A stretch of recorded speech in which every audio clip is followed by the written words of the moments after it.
प्रिय विद्यार्थियों, आज हम बीए पार्ट फर्स्ट ईयर का फर्स्ट पेपर समाज शास्त्र का परिचय के अंतर्गत नया अध्याय शुरू करेंगे। प्रस्तुति तथा भूमिका, स्टेटस एंड रोल। प्रत्येक व्यक्ति का समाज में कोई ना कोई स्थान होता है। उसी के आधार पर वह अन्य व्यक्ति से अंतःक्रिया करता है। अंतःक्रिया के समय वह समाज सम्मत व्यवहार करता है। उसके व्यवहार करने के तरीके भी पूर्व निर्धारित होते हैं कि वह किस व्यक्ति के साथ किस प्रकार के संबंध रखेगा। इस प्रकार अंतःक्रिया के समय व्यक्ति का कोई ना कोई पद अवश्य होता है, जिसे समाज शास्त्र में प्रस्तुति कहा जाता है। प्रस्तुति समाज शास्त्र में महत्वपूर्ण संप्रत्यय है। उदाहरण के लिए, एक व्यक्ति ऑफिस में ऑफिसर है, घर आकर पत्नी के साथ पति के रूप में, बच्चों के साथ पिता के रूप में, माँ बाप के साथ बेटे के रूप में उसका संबंध होता है। इस प्रकार समाज में व्यक्ति का कोई ना कोई पद अवश्य होता है, जिसे प्रस्तुति कहा जाता है। और प्रस्तुति धारण करने के परिणाम स्वरूप जिस प्रकार के कार्यों को समाज उससे अपेक्षा रखता है तथा वह उसके अनुरूप जो कुछ करता है, वह उसकी भूमिका है। प्रस्तुति का अर्थ एवं परिभाषा। ऑगबर्न तथा निमकॉफ के अनुसार प्रस्तुति की सबसे सरल परिभाषा यह है कि यह समूह में व्यक्ति के पद का प्रतिनिधित्व करती है। लेपियर के अनुसार सामाजिक प्रस्तुति सामान्यतः उस पद के रूप में समझी जाती है जो एक व्यक्ति समाज के रूप में प्राप्त करता है। वीर स्ट्रीट का कहना है कि सामान्यतः एक प्रस्तुति समाज अथवा समूह में एक पद है। इलियट और मैरिल के अनुसार प्रस्तुति वह पद अथवा स्थिति है जिसे व्यक्ति किसी समूह में अपने लिंग, आयु, परिवार, वर्ग, व्यवसाय, विवाह तथा उपलब्धि के कारण प्राप्त करता है। सामाजिक प्रस्तुति के प्रकार। सामाजिक प्रस्तुति के दो प्रकार हैं, प्रदत्त प्रस्तुति और अर्जित प्रस्तुति। नंबर 1 है प्रदत्त प्रस्तुति। प्रदत्त प्रस्तुति से आशय उस परिस्थिति से है जो किसी व्यक्ति को जन्म के आधार पर स्वतः ही प्राप्त हो जाती है, जिसके लिए उसे कोई प्रयास नहीं करना पड़ता है। ये प्रस्तुतियां सामान्यतः व्यवस्था अनुसार स्वतः ही बालक को जन्म के समय प्राप्त हो जाती है, जिनके कारण बालक समाज से उन परिस्थितियों के साथ अपना अनुकूलन कर लेता है, जिससे उसके व्यक्तित्व का विकास उचित रूप से हो जाता है। प्रदत्त प्रस्तुति के निर्धारक। प्रदत्त प्रस्तुति को निर्धारित करने वाले कारक निम्नलिखित हैं। नंबर 1 है लिंग द्विभाजन, नंबर 2 आयु भेद, नंबर 3 नातेदारी, नंबर 4 सामाजिक कारक। नंबर 1 लिंग द्विभाजन। लिंग द्विभाजन के कारण संपूर्ण विश्व दो भागों में बटा है, स्त्री और पुरुष। सभी समाजों में स्त्री और पुरुष की भूमिका में भिन्नता पाई जाती है। स्त्रियों को समाज में एक विशेष प्रस्तुति मिलती है, जैसे वे कोमल, नाजुक, धार्मिक, कर्तव्यपरायण, कमजोर, भावुक मानी जाती है।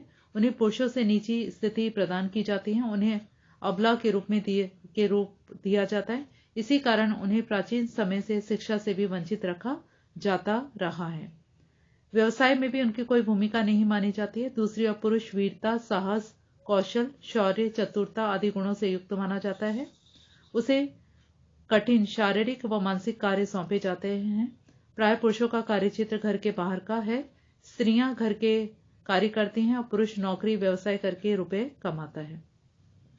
शारीरिक विभेद के आधार पर ही स्त्री व पुरुष के अधिकारों को भी निर्धारण किया जाता है। समाज में श्रम विभाजन के भी यही आधार है। यद्यपि आज के युग में लिंग द्विभाजन के कारक की सीमाएं कम होती जा रही हैं। स्त्रियां भी घर के बाहर काम करने जाने लगी हैं। हर क्षेत्र में उनका वर्चस्व है। समाज में भी उन्हें विशेष आरक्षण दिया जाता है। नंबर 2 आयु भेद। आयु भी प्रस्तुति का महत्वपूर्ण आधार है। आयु में निरंतर परिवर्तन होता रहता है। आयु के आधार पर अनेक सामान्य प्रस्तुतियां प्रदान की जाती हैं। आयु का विभाजन शैशवावस्था, बाल्यावस्था, युवावस्था, प्रौढ़ावस्था के रूप में किया जाता है। अलग अलग आयु के लोगों को भिन्न भिन्न प्रस्तुतियां प्रदान की जाती हैं। आयु छोटे होने पर कोई विशेष प्रस्तुति नहीं दी जाती, लेकिन जैसे जैसे आयु बढ़ती जाती है, व्यक्ति के अनुभव बढ़ते हैं, वैसे ही समाज के उत्तरदायित्वों का निर्वाह उन पर आ जाता है। समाज में नौकरी प्राप्त करने, मत देने, व्यवसायिक कार्य आदि के लिए भी अनुभव व बड़ी आयु की आवश्यकता होती है। इस प्रकार आयु भी प्रस्तुतियों का निर्धारक मानी जाती है। आज के समय में इसमें कुछ परिवर्तन आ रहा है, जैसे उम्र से ज्यादा योग्यता को महत्व दिया जाता है। इसलिए अधिक उम्र के व्यक्ति के समक्ष कम उम्र का व्यक्ति उच्च पद पर आसीन हो जाता है। इस प्रकार उम्र ही प्रस्तुति का निर्धारक नहीं है। कुछ अन्य आधार भी महत्वपूर्ण हैं। नंबर 3, नातेदारी। नातेदारी भी प्रस्तुति प्रदान करने में महत्वपूर्ण आधार है। नातेदारी से तात्पर्य उन संबंधों से है जो व्यक्ति को जन्म के परिवार तथा विवाह के परिवार के लोगों से होते हैं। जन्म से व्यक्ति को अनेक प्रस्तुतियां प्राप्त हो जाती है। पुत्र, भाई, चाचा, मामा आदि का पद मिल जाता है जिनके लिए उन्हें प्रयत्न नहीं करना पड़ता है। इसके अलावा समाज भी उसे अनेक प्रस्तुतियां प्रदान करता है, जैसे जाति, वर्ग आदि का निर्धारण व्यक्ति की सामर्थ्य के बाहर है। जिस जाति में जन्म पाया है उसकी सदस्यता उसे मिलनी ही है, उन्हीं के अनुरूप उनका समाजीकरण भी होता है। नंबर 4, सामाजिक कारक। कुछ अन्य आधार भी हैं जो प्रस्तुति के निर्धारक माने जाते हैं। प्रगति के आधार पर ऊंच नीच का भेदभाव सामाजिक आधार के अंतर्गत आएगा। निग्रो चाहे कितने ही शिक्षित क्यों ना हो जाए, वे उच्च प्रस्तुति को नहीं प्राप्त कर सकते। गोद लिए हुए बच्चे, अवैध संतान, तलाक लिए माँ बाप की संतान आदि की प्रस्तुति सामान्य बालकों की तुलना में हेय मानी जाती है। काली प्रजाति की तुलना में गोरी प्रजाति के लोगों की सामाजिक प्रस्तुति ऊंची मानी जाती है। इसी प्रकार शारीरिक विशेषताएं भी प्रस्तुति को प्रभावित करती है। लंगड़े, अपाहिज व्यक्तियों की तुलना में समर्थ व सामान्य व्यक्ति उच्च प्रस्तुति को धारण करते हैं। उसी भांति शाही घराने में जन्मा बालक निम्न घराने के बालक की तुलना में उच्च प्रस्तुति को प्राप्त करता है। इस प्रकार प्रजाति, शारीरिक विशेषताएं, जन्म एवं विद्यमान परिस्थितियां भी व्यक्ति की प्रस्तुति को प्रभावित करती हैं। नंबर 2, अर्जित प्रस्तुति। समाज में कुछ प्रस्तुतियां इस प्रकार की होती है जिन्हें व्यक्ति अपनी योग्यता, क्षमता, कुशलता आदि के आधार पर अर्जित करता है। ये अर्जित प्रस्तुतियां कहलाती हैं। समाज में अनेक प्रकार के पद हैं जिन्हें व्यक्ति अपनी योग्यता से प्राप्त करता है। जब कोई व्यक्ति किसी पद को प्राप्त कर लेता है तो अन्य व्यक्ति जो उस विशिष्ट योग्यता वाला होता है उस पद के लिए प्रयास करता है। इस प्रकार इन व्यक्तियों में प्रतिस्पर्धा होती है। इसी विशेषता के आधार पर हॉर्टन तथा हंट का कहना है कि एक सामाजिक पद जिसे व्यक्ति अपनी इच्छा एवं प्रतिस्पर्धा से प्राप्त करता है अर्जित प्रस्तुतियों के नाम से जाना जाता है। शिक्षा, विवाह, संपत्ति, व्यवसाय, श्रम विभाजन आदि का संबंध अर्जित प्रस्तुतियों से है। इस प्रकार अर्जित प्रस्तुति को व्यक्ति अपने प्रयत्न, परिश्रम, पराक्रम, योग्यता, बौद्धिक क्षमता के आधार पर प्राप्त करता है। अर्जित प्रस्तुति के निर्धारक। अर्जित प्रस्तुति के प्रमुख निर्धारण के निम्नलिखित क्रम में देखे जा सकते हैं। नंबर 1 है संपत्ति। संपत्ति द्वारा व्यक्ति अर्जित प्रस्तुति को प्राप्त कर सकता है क्योंकि इसके द्वारा उच्च स्थितियों से संबद्ध समस्त सुविधाएं प्राप्त की जा सकती हैं। नंबर 2, व्यवसाय। व्यवसाय भी अर्जित प्रस्तुति का आधार है। उच्च व्यवसाय जैसे प्रशासनिक पद, डॉक्टर, इंजीनियर आदि को उच्च प्रस्तुति तथा मजदूर, धोबी, नाई आदि को निम्न प्रस्तुति प्राप्त होती है। अतः व्यवसाय सामाजिक प्रस्तुति का निर्धारक है। शिक्षा। नंबर 3, शिक्षित व्यक्ति उच्च प्रस्तुति प्राप्त करता है। अशिक्षित व्यक्ति सामाजिक दृष्टि से निम्न प्रस्तुति को प्राप्त करता है। जैसे कृषक की तुलना में प्राध्यापक का पद ऊंचा माना जाता है। नंबर 4, विशेषीकरण और श्रम विभाजन। किसी विशेष योग्यता वाले व्यक्ति को अपनी योग्यता का प्रदर्शन करने का अवसर श्रम विभाजन प्रदान करता है क्योंकि इससे व्यक्ति उच्च प्रस्तुति प्राप्त कर सकता है। उच्च जीवन स्तर व्यक्ति को समाजीकरण की शिक्षा प्रदान करता है क्योंकि विशेषीकरण से व्यक्ति अधिक कुशल स्थितियों को प्राप्त करने योग्य बन जाता है। इस प्रकार विशेषीकरण भी अर्जित प्रस्तुति के निर्धारण का आधार है। नंबर 5, राजनीतिक सत्ता। शासक और शासित का भेद राजनीतिक सत्ता के आधार पर ही किया जाता है। सामान्य जन की तुलना में अधिकार प्राप्त व्यक्ति की प्रस्तुति ऊंची होती है। नंबर 6, विवाह संबंध। वैवाहिक संबंध भी व्यक्ति को अनेक प्रस्तुतियां प्रदान करते हैं, जैसे पति पत्नी, माता पिता, जीजा जीजी, वधू, भाभी आदि। विवाह से अनेक प्रस्तुतियां प्राप्त हो जाती है। नंबर 7, उपलब्धियां। कुछ अर्जित प्रस्तुतियां इस प्रकार की होती हैं जिन्हें केवल परिश्रम द्वारा ही प्राप्त किया जा सकता है। अच्छे खिलाड़ी, आविष्कारकर्ता, साहित्यकार, संगीतकार आदि प्रयास से ही बन जाते हैं। प्रदत्त एवं अर्जित प्रस्तुति में अंतर। इन दोनों में निम्नलिखित अंतर है। नंबर 1, प्रदत्त प्रस्तुति व्यक्ति को समाज द्वारा प्रदान की जाती है जिसके लिए स्वयं उसे कोई प्रयास नहीं करना पड़ता, जबकि अर्जित प्रस्तुति को व्यक्ति स्वयं की योग्यता, कुशलता से प्राप्त करता है। नंबर 2, प्रदत्त प्रस्तुति के निर्धारण में व्यक्ति को वंशानुक्रम, माता पिता की स्थिति, लिंग, आयु, नातेदारी व सामाजिक कारकों का विशेष ध्यान रखा जाता है। अर्जित प्रस्तुति व्यक्ति के माता पिता वंश परंपरा से पूर्णतया भिन्न होती है। नंबर 3, प्रदत्त प्रस्तुति अपेक्षाकृत स्थिर होती है जिसमें कोई परिवर्तन नहीं होता। अर्जित प्रस्तुति परिवर्तनशील है। नंबर 4, प्रदत्त प्रस्तुति प्रमुखतया समाज की सांस्कृतिक व्यवस्था व सामाजिक मूल्यों के अनुसार निर्धारित होती है, जबकि अर्जित परिस्थिति समाज की आर्थिक व्यवस्था से संबंधित है।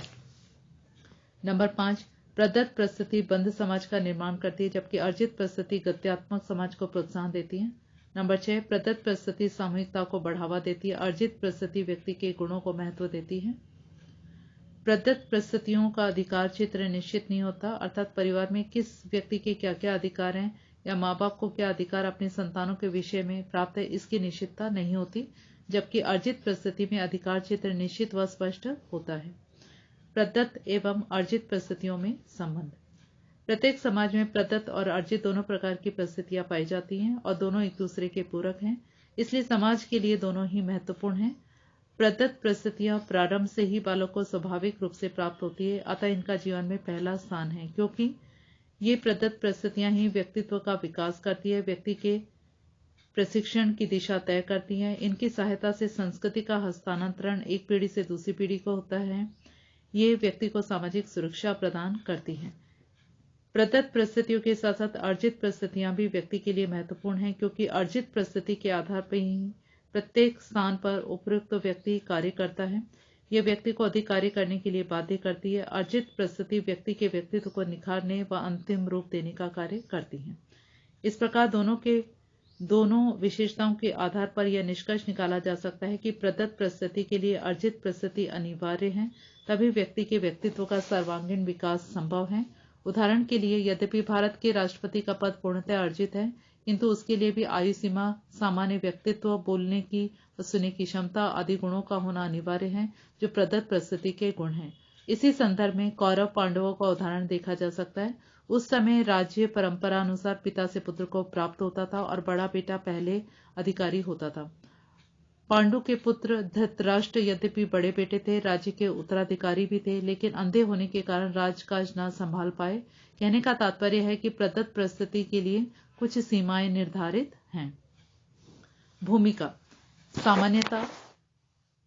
भूमिका से तात्पर्य ऐसे कार्यों से है जिन्हें एक विशेष परिस्थिति में होने के कारण दूसरे व्यक्ति किसी से पूरा करने की आशा करते हैं। सामान्यता एक परिस्थिति धारण करने के कारण व्यक्ति जो कार्य करता है वह उस पद की भूमिका है। भूमिका अनेक बार नकल के अर्थ में भी प्रयुक्त होती है, जैसे सिनेमा अथवा नाटक में व्यक्ति किसी अन्य व्यक्ति की नकल करते हैं।